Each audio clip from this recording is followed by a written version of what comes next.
অংগনবাদী কৰ্মীসকলৰ দৰমহা তেওঁলোকে আগত 2000 টকা ৰাজ্য চৰকাৰৰ পৰা পাই আছিল, ভাৰত চৰকাৰৰ পৰা 4500 টকা পাই আছিল।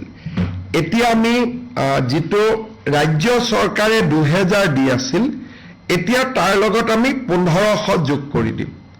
তাৰমানে they will get 3500 from state government, 4500 টকা কেন্দ্ৰীয় চৰকাৰৰ পাব।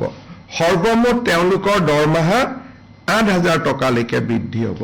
তাৰমানে ৰাজ্য চৰকাৰ আৰু কেন্দ্ৰীয় চৰকাৰে দিয়া টকা প্ৰায় সম হ'লগৈ।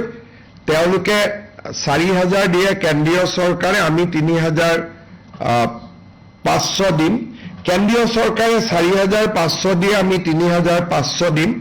টোটেল অংগনবাদী দৰমহা 8000 টকা হ'ব, 1500 টকা বৃদ্ধি হ'ব ৰাজ্য চৰকাৰে দিব। অংগনবাদী কৰ্মীৰ দৰমহা 750 টকা বৃদ্ধি হ'ব। আগতে তেওঁলোকক ভাৰত চৰকাৰে 2250 টকা দিছিলে, ৰাজ্য চৰকাৰে 1000 দিছিলে। এতিয়া ভাৰত চৰকাৰৰ পৰা 2250 টকা পাব আৰু ৰাজ্য চৰকাৰৰ পৰা 1750 টকা পাব। সৰ্বমুঠ 4000 টকা পাব। অৰ্থাৎ সহায়িকা গৰাকীয়ে 4000 পাব, কৰ্মী গৰাকীয়ে 8000 পাব। আৰু বৃদ্ধি কিমান হ'ল?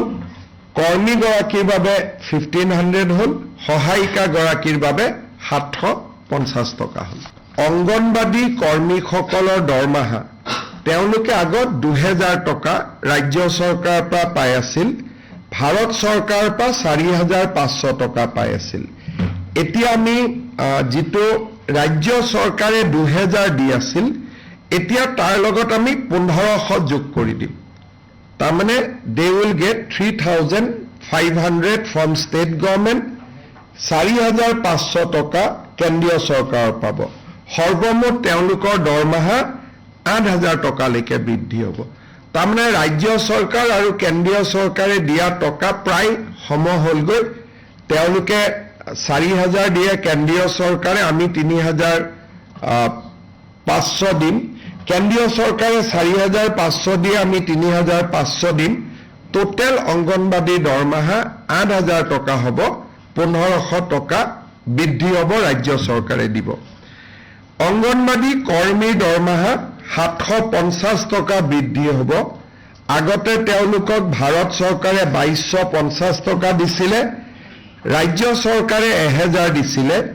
এতিয়া ভাৰত চৰকাৰৰ পৰা 2250 টকা পাব আৰু ৰাজ্য চৰকাৰৰ পৰা 1750 টকা পাব। সৰ্বমুঠ 4000 টকা পাব। অৰ্থাৎ সহায়িকা গৰাকীয়ে 4000 পাব, কৰ্মী গৰাকীয়ে 8000 পাব। আৰু বৃদ্ধি কিমান হ'ল? কৰ্মী গৰাকীৰ বাবে 1500 হ'ল, সহায়িকা গৰাকীৰ বাবে 750 টকা হ'ল।